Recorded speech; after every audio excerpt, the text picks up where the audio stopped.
চাওক পাপৰি, আপুনি ইতিমধ্যেই গোটেই কথাখিনি উল্লেখ কৰিলে যে মই যিহেতু এই মুহূৰ্তত সেই দুৰ্ভগীয়া পিতৃ ধৰ্মেন্দ্ৰ নাথৰ বাসগৃহৰ সন্মুখভাগত উপস্থিত আছোঁ, এইসকল ৰাইজ আমি দেখুৱাইছোঁ 25 তাৰিখৰ পৰা এই ধৰণে তেখেতসকলে ইয়াত কটাইছে ল'ৰাৰ সন্ধান বিচাৰি। আৰু কালিৰ দিনটোত যিহেতু মৃতদেহ উদ্ধাৰ হ'ল, তাৰপিছতো তেখেতসকলৰ মাজত এই চেপা উত্তেজনা, এই গোটেই কথাখিনিক লৈ এতিয়াও চৰ্চা অব্যাহত আছে। আমি কৈছোঁ 9 গৰাকী অভিযুক্তৰ ইতিমধ্যে 6 গৰাকী অভিযুক্তক আটক কৰিছে অসম আৰক্ষীয়ে, আৰু 3 গৰাকী অভিযুক্ত আমি নামসমূহ ল'বলৈ চেষ্টা কৰিম। অৰূপ কলিতা, গকুল কলিতা আৰু ধ্ৰুৱ মহন্ত এতিয়াও পলাতক। এই গোটেই কথাখিনিক লৈ যেতিয়া 9 গৰাকী অভিযুক্ত আৰু 3 গৰাকীও পলাতক, অসম আৰক্ষীয়ে ইতিমধ্যে সেই 3 গৰাকীক সন্ধানত নামি পৰিছে। এই মুহূৰ্তত আমি যিহেতু বাসগৃহৰ সন্মুখত উপস্থিত আছোঁ, দুৰ্ভগীয়া পিতৃগৰাকী আছে, মই অলপ জানিব বিচাৰিম। প্ৰথমতে মই নিউজ লাইভক ধন্যবাদ জনাইছোঁ, ND24 চেনেলক ধন্যবাদ জনাইছোঁ। সিদিনাৰ প্ৰথম ঘটনাটো হৈছে তেতিয়া গধূলি মোটামুটি 4:30মান বজাত, তেতিয়া 4:30মান বজাত আমাৰ ল'ৰাজন হেৰোৱা নাই তেতিয়া কাজিয়া এখন সৃষ্টি হৈছে তাতে। তেতিয়া আমাৰ গাঁৱৰে ল'ৰা এজন বিকাশ নাথ, তেওঁ ক'লা ইয়াতে কাজিয়া হৈছে, মাকক ফোন কৰি কৈছে আৰু কৈছে তুমি তাড়াতাড়ি আহা ইয়ালৈ, কিবা এটা এনেই বান্ধি থৈ দিছে, ৰাখি থৈ দিছে তাক, সিটো মধ্যে ছাইড লাগি গুচি আছে। তেতিয়া আমাৰ তেতিয়া যোৱাৰ পিছত সিহঁত কোনো নাই তাতে। তেতিয়া মোটামুটি অলৰেডি অলপ পিছতে থানাই পাইছে গোটেইকেইজন, গাড়ীখন বাইকখন লৈ গৈছে আৰু মোবাইলটো তাৰ পৰি গৈছিল, তাত মোবাইলটো লৈ গৈছে সিহঁতে, এইখিনি নি থানাত গ'ল। যোৱাৰ পিছত হিমাংশু নাথত মোটামুটি 13জনৰ দল এটা গৈছে, 13জনীয়া থানালৈ গৈছে। 13জনে যেতিয়া যোৱাৰ পিছত তেতিয়া আমাৰ পৰিবাৰক ক'লা গাড়ীখন সমস্ত ভাল কৰি দিব লাগে, যিখিনি এক্সিডেণ্ট হৈছে। তেতিয়া কৈছে মোৰতো পইচা নাই, 7,000 টকা দিমান কৈছে তেওঁলোকে, আৰু ট্ৰেফিক লৈছে 200 টকা লৈছে, বাহিৰত লৈছে এইটো পইচা। তেতিয়া আমাৰ পৰিবাৰে কৈছে মোৰতো পইচা নাই, আজি অহাকালি দিম। নাই নামানে। তেতিয়া হিমাংশু নাথে ধমকানি দিছে। ইয়াতে আমাৰ কিশোৰ নাথে কৈছে মনটো হেৰি কৰ, পইচাটো 8,000 টকা দি এতিয়া, সিহঁতে বেয়া চলি পাছত বেয়া হ'ব কেছটো। তেতিয়া কিশোৰ নাথেও এনেকুৱা কৈছে, আমাৰ এই পাৰ্টিৰ লগত খানাখত কিছু টকা এনেকৈ ভাষ্য দিছে। তেওঁ আচলতে আমাৰ বাবুহঁতৰ লগত খানাখত আছিল, তেওঁৰ হেৰিটো অলপ ভাল দেখা নাই। লাষ্টত সিহঁতৰ লগত থানাত গৈছে কিশোৰ নাথ দেখাই যাই আমাৰ ক'লা পইচাটো ইমাৰ্জেঞ্চি মাৰি দিন, এইটো কথা বেয়া হ'ব। দম দিছে নেকি?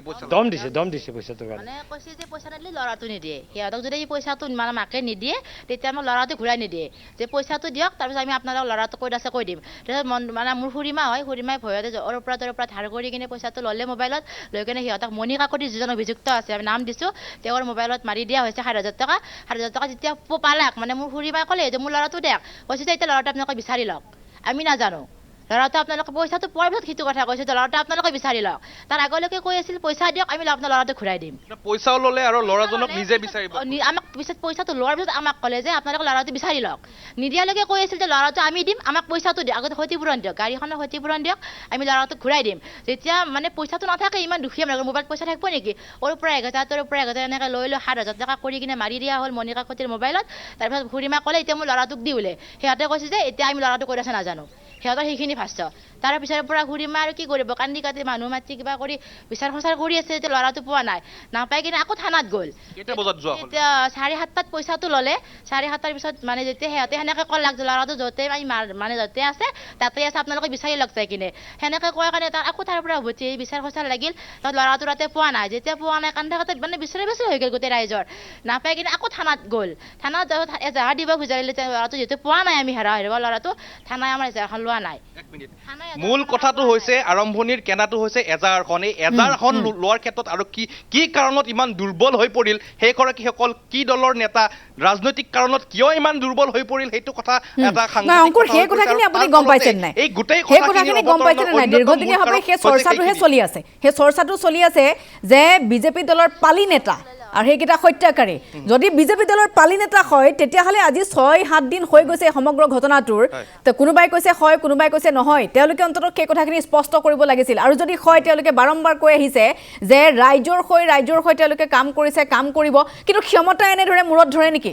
ক্ষমতাই মূৰত ধৰিছে, নিৰ্মমতাই মূৰত ধৰিছে, লোভে সিহঁতৰ মূৰত ধৰিছে। এইবাবে মই কৈছোঁ যে আৰক্ষীয়ে সেই ঘটনাটো সংঘটিত হৈ গ'ল, এটা ল'ৰা ঘৰখনৰ পৰা বিচাৰি পোৱা নাই, মাত্ৰে কান্দি কাটি হাবাথুৰি খাইছে। সেই সময়খিনিত আৰক্ষীয়ে ক'ত গুৰুত্ব দিলে? 2,000 টকা তেওঁলোকক লাগিব, ট্ৰেফিক আৰক্ষীক লাগিব, আৰু গাড়ীখন বনাবলৈ যিখন গাড়ীত আচুৰ লাগিছিল 7,000 টকা মাত্ৰে দিব লাগিব।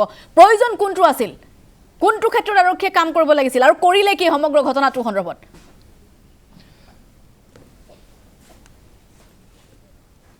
চাওক প্ৰথম অৱস্থাত আৰক্ষীয়ে এই যে চৰম দুৰ্বল হৈ পৰিল, দুৰ্বলতাৰ কাৰণটোৱে হৈছে অন্যতম কাৰণ। আৰক্ষীয়ে যদি ল'ৰাজনক বিচাৰ খোচাৰ কৰিলে হয় যে যিগৰাকী ল'ৰাই সেই বাহন খুন্দিয়াইছিল সেইজন ল'ৰা ক'ত, সেই বিচাৰ নল'লে। প্ৰথমতে ইহঁত গোটেইকেইটাই আৰক্ষীয়ে ভাবিলে যে এইসকল যিহেতু ৰাজনৈতিক নেতা, ইহঁতৰ কথা মতে চলিব লাগিব, নহ'লে বিপদ হ'ব পাৰে, এনেধৰণৰ হয়তো আৰক্ষীৰ মনোভাৱ। আৰু তাৰ পাছতে এই গোটেই বিষয়টো হেমাহি, যেতিয়া ল'ৰাজন ঘৰলৈ নগ'ল তেতিয়া নিশাৰ ভাগত তেখেতে এজাহাৰ দিবলৈ গৈছিল, আনকি এজাহাৰো তেখেতসকলৰ পৰাই নল'লে। ইতিমধ্যে এখেতৰ বায়েকগৰাকীয়ে কৈছে যে এজাহাৰ ল'বলৈও তেখেতসকলে নল'লে। এই গোটেই কথা আমি বায়েক আছে জানিম, এজাহাৰ যে নল'লে তেতিয়া কিবা কৈছে নেকি? একো কোৱা নাই। এজাহাৰ খুৰাই ক'লে যে এজাহাৰ আপোনালোকে ল'লে বিচাৰ খোজা নাই, আমাৰ লিখা মানুহ নাই, কিবা নাই, মানে বহুত কাৰণ দেখাই আছে আৰু যে আপোনালোকে কালিলৈ আহক, কালিলৈ আমি এজাহাৰখন লৈ ল'ম। সেইদিনা ৰাতি আমাৰ এজাহাৰখন নল'লে। আমাৰতো উপায় নাই, আমাৰ লিখা মানুহ নাই লগত, সিহঁতে লিখি নিদিলে আমাক কৈছে যে পিছদিনাখনে মানে বেলেগৰ হত্যা আমাক এজাহাৰখন লিখি কিনে দিব দিছে তাত। সেনেকৈ দিয়া গ'ল, পিছদিনাহে এজাহাৰখন দিয়া গ'ল। কিন্তু ৰাতি যদি আমি দিব পাৰিলোঁ হয়, হয়তো আমি ল'ৰাটো আমি ঘূৰাই পালোঁ হয়। কি কাৰণে হেমাহি হোৱা বুলি ভাবে এই গোটেইখিনি কথা? তাত আৰু গম পালোঁ, মানে কোৱা মতে পুলিচবিলাকে কৈছে বোলে মীমাংসাত যাব লাগে, সিহঁতৰ মীমাংসাত যাব লাগে, মানে যিকেইজন ল'ৰাই পইচা ল'লে মীমাংসাত মানে যাব দিছে, মানে এজাৰ চেজাৰ নলয় আৰু মীমাংসাত যাবৰ কাৰণে আৰক্ষীয়ে আমাক জোৰ দিছে, মীমাংসাত যাব লাগে। আৰু সৰু কথা মীমাংসাত যাওক আৰু এনেকুৱা ধৰণৰ মানে পুলিচৰ কথা আৰু প্ৰশাসনৰ কথা। কি কাৰণ সিহঁতৰ ৰাজনীতিৰ লগত জড়িত সম্পূৰ্ণভাৱে জড়িত থকা যে আমাৰ এতিয়া মানেতো জড়িত আছে, নহ'লে সেইদিনা ৰাতিয়ে এজাহাৰখন ল'লে হয় আমাৰ। হয়তো সিহঁত ডাঙৰ টকা নেতাৰ কোনোবা হেৰি আছে, কিবা আছে। আৰু যিজন আছে অনুস্মা কাকতি, সেইজনটো ৰঙিয়া যুৱ মৰ্চাৰ বিজেপিৰ সভাপতি হয়। গতিকে ৰাজনৈতিক হাত থকা যেনে লাগে আমাৰ, মানে থকা যেন আমাৰ সন্দেহ আৰু পৰা ঘৰৰ পৰা পৰিয়ালৰ পৰা। চাওক পাপৰি, এই কথা জল পট আৰক্ষীয়ে সেইসকল ৰাজনীতিৰ লগত জড়িত থকা যুৱ মৰ্চাৰ হওক যি ৰাজনৈতিক দলৰে নহওক কিয়, কিন্তু হত্যাকাৰী হ'ব নোৱাৰে। ৰাজপথত কাৰোবাক কোনেও হত্যা কৰিব নোৱাৰে, তাৰ বিৰুদ্ধে আইন আছে, আইনে ব্যৱস্থা গ্ৰহণ কৰিব লাগিব। আৰু এইখিনি কৰিবলৈ হ'লে ক'ৰবাত নহয় ক'ৰবাত খুঁটিনাটি ৰৈ গ'ল, যাৰ বাবে মুকলিকৈ এটা ল'ৰাক ৰাজপথৰ পৰা উঠাই নি 5-6 দিন কোনো ধৰণৰ খবৰ নাপালে, আৰক্ষীয়ে এজাহাৰ নল'লে, গোটেই ৰঙিয়াবাসী উঠি আহিছে। গোটেই ৰঙিয়াবাসীৰ কথা বতৰাখিনি যদি আমি এফালে চাওঁ, তেতিয়াহ'লে কি বিজেপিৰ যুৱ মৰ্চা হ'ল বুলি বাচি যাব নেকি?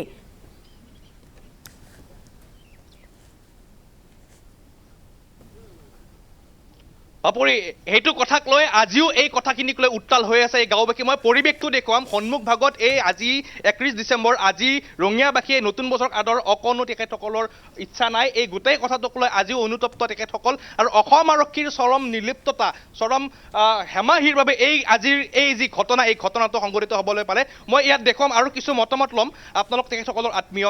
ইমান দিনে আপোনালোকে থানাৰ সন্মুখত বহি এই গোটেই ঘটনাক লৈ প্ৰতিবাদ কৰিলে, ফলাফল কি পালে? এই আৰম্ভণিৰ পৰা কাৰ হেমাহিৰ বাবে এই ঘটনাটো সংঘটিত হোৱা বুলি ভাবে? হয়, মই বৰমা কওঁ, যিহেতুকে আমাৰ ল'ৰা নাই, মই সেই যিকেইজন ল'ৰাই মাৰ ধৰ কৰিছে সিহঁতক ফাঁচি দিব লাগে। বহুত ক'লোঁ, আমাৰ এই যিটো আমাৰ এই জাগাৰে যত যিমান মানুহ আছে গোটেইবিলাক যায়, আমি বহুতখিনি ধৰ্ণা দিলোঁ, তথাপিতো এতিয়ালৈকে একো হেৰি পোৱা নাই। তথাপিতো ল'ৰাটো আমাৰ নায়ে, যিহেতুকে আমি গমেই পালোঁ, এতিয়া নাজানো আৰু সিহঁতক ফাঁচি দেই নে নেদে আৰু। পৰি আন এটা কথা উল্লেখ কৰিম, এইসকল লোক কিন্তু খাটি খোৱা লোক, দক্ষিণ বৰদলৰ একাংশ লোক, এইসকল লোক খেতি বাতিৰ কৰাৰ লগত জড়িত লোক। এইসকলৰ লগত আত্মীয়তা, আপুনি আত্মীয়তাৰ কথা আমি উল্লেখ কৰিব নালাগে। 25 তাৰিখৰ পৰা ৰঙিয়াত যি ধৰণৰ উত্তাল প্ৰতিবাদ হৈছে সেই কথাই প্ৰমাণ কৰিছে। আমি জনাব বিচাৰিম যে এই ধৰণৰ প্ৰতিবাদ, এই ধৰণৰ যি গোটেইখিনি কথা, এই কথাৰ অন্তৰালৰ আঁৰতো আচলতে এই আৰক্ষীৰ চৰম নিৰ্লিপ্ততা লুকাই আছে। মই জানিব বিচাৰিম আপোনালোক ৰঙিয়াৰ সচেতন যুৱক হিচাপে এই গোটেই কথাখিনিক লৈ কি ক'ব? চাওক, 25 তাৰিখৰ পৰা আজি 31 তাৰিখ, আৰু আজি 31 তাৰিখলৈকে এই ঘটনাক লৈ যি ধৰণৰ ৰাজনীতি হ'ল, গোটেই বিষয়টোক লৈ পুলিচৰ হেমাহি বা ৰাজনৈতিক দলৰ যি আপোনাৰ তেওঁলোকৰ ওপৰত আশীৰ্বাদ, এই আশীৰ্বাদ যিমান কৰিলে, কিন্তু এতিয়া আমি এটা কথাই দাবী জনাইছোঁ যে এই ঘটনাটোক লৈ আৰু যাতে ৰাজনীতি নকৰে, এই ঘটনাটোৰ লগত জড়িত থকা ৰাজনৈতিক ব্যক্তিসকলক, তেওঁলোকৰ যি এতিয়া দোষী, তেওঁলোক যি একোটা হত্যাকাণ্ডৰ লগত জড়িত থকা ব্যক্তি, তেওঁলোকক হত্যাকাৰী হিচাপে চিনাক্ত কৰাৰ কাৰণে মই যিসকল আমাৰ প্ৰতিনিধিয়ে তেওঁলোকক অনুৰোধ জনাইছোঁ যে আপোনালোকে তেওঁলোকৰ ওপৰত থকা আশীৰ্বাদৰ হাতখন আঁতৰাই আনক, আৰু তেওঁলোকৰ কাৰণে যি উপযুক্ত শাস্তি হ'ব লাগে সেই উপযুক্ত শাস্তিৰ কাৰণে আপোনালোকে দাবী জনাওক। আমি আমাৰ ইয়াৰ সাংসদ, আমাৰ বিধায়ক ডাঙৰীয়াক আমি অনুৰোধ জনাইছোঁ যে আপোনালোক আমাৰ প্ৰতিনিধি, আপোনালোকৰ নেতৃত্বত এই ৰঙিয়াখন চলি আছে, ৰঙিয়াৰ ৰাইজ আপোনালোকৰ লগত আগতে আছিল, বা আপোনালোক ৰঙিয়াৰ ৰাইজে আছিল বাবে আপোনালোক প্ৰতিনিধি হ'ব পাৰিছে, কিন্তু এই মুহূৰ্তত আপোনালোকৰ যিটো ভূমিকা হ'ব লাগিছিল সেই ভূমিকা আমি দেখা নাই। গতিকে আমাৰ অনুৰোধ, আমাৰ আহ্বান যে আপোনালোকে মুকলিভাৱে এই যি হত্যা হ'ল, এই হত্যাৰ বিৰোধিতা কৰিব পাৰিবনে নোৱাৰে? যদি আপোনালোকে ৰঙিয়াৰ প্ৰতিনিধি বুলি ভাবে বা ৰঙিয়াক লৈ আপোনালোকৰ চিন্তা চৰ্চা কৰে, তেতিয়াহ'লে আপোনালোকে হত্যাৰ বিৰোধিতা কৰক। আৰু এই হত্যাকাণ্ড ভৱিষ্যত যাতে ৰঙিয়াত এনেকুৱা ধৰণৰ ঘটনা নহয়। আপুনি উল্লেখ কৰিছে যে আজি 31 ডিচেম্বৰ বছৰৰ শেষৰটো দিন, ৰাইজ আনন্দ উল্লাসত আছে। আৰু কিন্তু আমি এটা মৃত্যুৰ তদন্ত বিচাৰি, এটা হত্যাৰ তদন্ত বিচাৰি আমি দিনে নিশাই 26 তাৰিখৰ পৰা আজি পৰ্যন্ত এইদৰে প্ৰতিবাদ কৰিব লগা হৈছে। আৰু এইটোৱে আমি বিচাৰোঁ যে আজিৰ পাছত যাতে আৰু প্ৰতিবাদ কৰিব লগা নহয়। আমাৰ এই যিসকল অভিযুক্ত আছে, অভিযুক্ত ইতিমধ্যে যি চৰকাৰে আটক কৰিছে বা গ্ৰেপ্তাৰ কৰিছে, তাৰ লগত যিসকল আছে সেইসকলকো অনতিপলমে আটক কৰি গ্ৰেপ্তাৰ কৰি উচিত ব্যৱস্থা প্ৰদান কৰিব লাগে, উচিত শাস্তি প্ৰদান কৰিব লাগে। আৰু তাৰ লগে লগে আৰু এটা কথা উল্লেখ কৰোঁ যে যি ধৰ্মেন্দ্ৰ নাথৰ পিতৃ, তেওঁ এগৰাকী দিন হাজিৰা কৰা ব্যক্তি বা ধৰ্মেন্দ্ৰ নাথৰ দিন হাজিৰা কৰিছিল, অত্যন্ত দুখীয়া পৰিয়ালৰ এটা পৰিয়াল। এই দুখীয়া পৰিয়ালটোৰ মূল জীৱিকা বা মূল উপাৰ্জনৰ স্থল আছিল ধৰ্মেন্দ্ৰ নাথ। গতিকে ধৰ্মেন্দ্ৰ নাথৰ মৃত্যুৰ পাছত এই পৰিয়ালটো কিদৰে চলিব, এই কথাটো কিন্তু গুৰুত্বপূৰ্ণ। আৰু এই বিষয়টোক লৈ কিনে মই স্থানীয় বিধায়ক মহোদয়ক বা স্থানীয় সাংসদ মহোদয়কো অনুৰোধ জনাম যে এই পৰিয়ালটোক ক্ষতিপূৰণ হিচাপে আপোনালোকে কি ব্যৱস্থা দিব, আপোনালোকৰ ফালৰ পৰা এই পৰিয়ালটোক ক্ষতিপূৰণ হিচাপে এককালীন কি সাহায্য প্ৰদান কৰিব বা আগন্তুক সময়ত এই পৰিয়ালটো চলাৰ কাৰণে আপোনালোকে কি ধৰণৰ ব্যৱস্থা গ্ৰহণ কৰিব। এই ক্ষেত্ৰত কিন্তু আপুনি বা আপোনালোকে বক্তব্য ৰখাটো বা সমাজৰ ওচৰত আপোনালোকৰ ভাষ্য প্ৰদান কৰাটো আজিৰ তাৰিখত অত্যন্ত গুৰুত্বপূৰ্ণ বুলি মই অনুভৱ কৰিম। চাওক, এই সমষ্টিটো পূৰ্বতে আছিল কমলপুৰ সমষ্টি নিৰ্ধাৰণৰ পিছত ৰঙিয়া সমষ্টিত পৰিল যিহেতু ভৱেশ কলিতা খা খবৰ লৈছে। কিন্তু এই গোটেই কথাখিনিক লৈ আমি আৰু কথা পাতিব চেষ্টা কৰিম। আপোনালোক আত্মীয়, এই গোটেই কথাখিনি আপোনালোকে কি হোৱাটো বিচাৰে?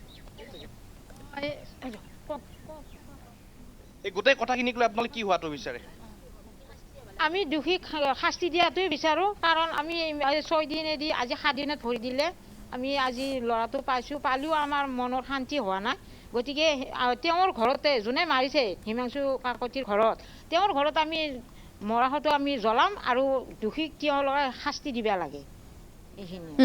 অংকুৰ আৰু এটা কথা মই সুধিবলৈ বিচাৰিছো, হয়, এখন চৰকাৰ আছে, ৰজাঘৰীয়া আছে, আইন আছে, প্ৰশাসন আছে। যেতিয়া এনেধৰণৰ আইন শৃংখলাজনিত পৰিৱেশ পৰিস্থিতিৰ সৃষ্টি হয় বা এনেধৰণৰ হত্যাকাণ্ড দোষীক আচলতে কৰায়ত্ব কৰা হয়, তাৰ পাছত ৰাইজে দাবী কৰিব, ৰাইজৰ সেই দাবীসমূহ আইন শৃংখলা বা সেই প্ৰক্ৰিয়াৰ মাজেৰে আগবাঢ়িব। কিন্তু কথাটো হৈছে নিৰ্বাচনী এটা প্ৰক্ৰিয়াত সমাজ ব্যৱস্থা এটাত আমি সকলো জীয়াই আছোঁ। সকলো এনেধৰণৰ যেতিয়া ঘটনা এটা হ'ব তেতিয়া কেৱল চৰকাৰখনৰ পৰা বা প্ৰশাসনৰ পৰা সেই সহায়খিনি বিচাৰিব।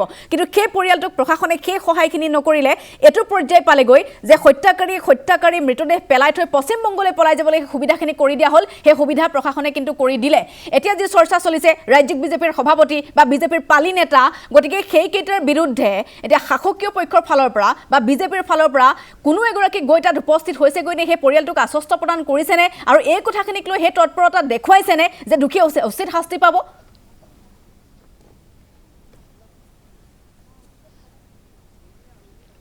চাওক পাপৰি, ইতিমধ্যে যিহেতু ঘৰৰ লোকৰ লগত আমি পৰিয়ালৰ লোকৰ মাজত উপস্থিত আছোঁ, কথাখিনি জানিবলৈ চেষ্টা কৰিম। পিতৃ আছে, বায়েক আছে, কোনোবা ৰাজনৈতিক নেতা আপোনালোকৰ আহি পেলাই আশ্বাস দিছেনে বা এই দুখৰ সমভাগী হৈছেনে এই পৰ্যন্ত? ইতিমধ্যে আমাৰ ৰাতিপুৱাই ভৱেশ কলিতা ইতিমধ্যে ছাৰ আহি পাইছে। আহি পেলাই তেওঁ আশ্বাস দিছে দোষীক অতি শীঘ্ৰে বাকীকেইজনক কৰায়ত্ব কৰিম আৰু দোষীত ফাঁচীৰ ব্যৱস্থা কৰিম বুলি তেওঁ প্ৰতিশ্ৰুতি দিছে। এইখিনিয়ে আৰু। কিন্তু এই পৰ্যন্ত 3গৰাকী লোক এতিয়াও পলাতক অৱস্থাত আছে, এতিয়াও গ্ৰেপ্তাৰ কৰিব পৰা নাই। কিন্তু সেইসকল লোক ৰাজনীতিৰ লগত জড়িত, তেখেতসকলৰ বিৰুদ্ধে কিবা দলীয়ভাৱেও ব্যৱস্থা ল'ব বুলি কৈছে নে? কৈছে, তেওঁ দলীয়ভাৱে ব্যৱস্থা ল'ম বুলি ইতিমধ্যে তেওঁ প্ৰকাশ কৰিছে। আমাৰ আশ্বাস দিয়াৰ পিছতো এনেকুৱা ধৰণৰ অভিযোগ থকাৰ পিছতো এই পৰ্যন্ত তেখেতসকলৰ বিৰুদ্ধে দলীয় ব্যৱস্থাও কিন্তু হোৱা নাই। কি ক'ব তাত? মই ইয়াকে ভৱেশ কলিতা ডাঙৰ অতিকৈ দুখজনকভাৱে গৰিহণা এটা দিছোঁ। আৰু তেওঁ এতিয়াও সেইকেইজনক অপৰাধীক এতিয়াও তাৰমানে আমাৰ থানাৰ সন্মুখত তেওঁ আনিব পৰা নাই।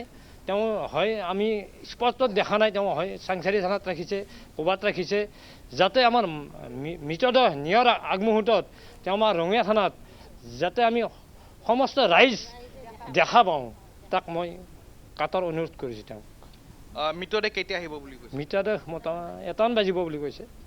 চাওক পাপৰি, দুপৰীয়াৰ ভাগত যি পোষ্টমৰ্টেমৰ যি কৰাৰ পিছত মৃতদেহ ৰঙিয়ালৈ অনা হ'ব, তাৰে পিছত কি ধৰণৰ পৰিৱেশ হয় আমি পৰৱৰ্তী সময়ত দেখিবলৈ যত্ন কৰিম। কিন্তু আন এটা গুৰুত্বপূৰ্ণ কথা কওঁ যে এই গোটেই তদন্ত প্ৰক্ৰিয়াটো কেনেবাকৈ ৰাজনীতিৰ হেঁচাত প্ৰভাৱান্বিত কৰিব নেকি, এইটো ডাঙৰ প্ৰশ্ন। এই গাঁওবাসীৰ সেইটোক লৈ প্ৰশ্ন হৈছে যে ইতিমধ্যে প্ৰাৰম্ভিক পৰ্যায়ৰ ৰাজনীতিক হেঁচা দি পেলাই ল'ৰাটোৰ ক্ষেত্ৰত যিটো কৰিলে সেইটো কৰিলে, এইটো এতিয়া তদন্তৰ ক্ষেত্ৰত যদি কোনোবাকে ৰাজনৈতিক হেঁচা দি এই তদন্ত কোনোবা ফালে যদি অন্যফালে গতি কৰাৰ চেষ্টা কৰে, পৰিস্থিতি ভয়ানক হ'ব বুলি ইতিমধ্যে কৈ দিছে। আৰু সেইবাবে তেখেতসকলে আজি পৰ্যন্ত কালি দিনটোলৈকে তেখেতসকলে মৃতদেহ উদ্ধাৰ হোৱাৰ পাছতো থানা ঘেৰাও কৰিছিল আৰু তেখেতসকলে এনেধৰণৰ কাৰ্যসূচী যেতিয়ালৈকে এই গোটেই ৰাইজে ন্যায় নাপায় এই গোটেই পৰিয়ালটোৱে ন্যায় নাপায় তেতিয়ালৈকে এই কাৰ্যসূচী গণতান্ত্ৰিকভাৱে হ'লেও কৰি যাব এই গোটেইখিনি কথা তেখেতসকলে জনাইছে আৰু আনফালে যদি চাওঁ ৰাজ্যিক বিজেপিৰ সভাপতি ভৱেশ কলিতাৰ যি এগৰাকী এইসকল নেতা এইসকল নেতাই কোনো কাৰণত যাতে কাৰো আশীৰ্বাদ ঠিক আছে অংকুৰ এই মুহূৰ্তত আমি আপোনাক ধন্যবাদ জ্ঞাপন কৰিছোঁ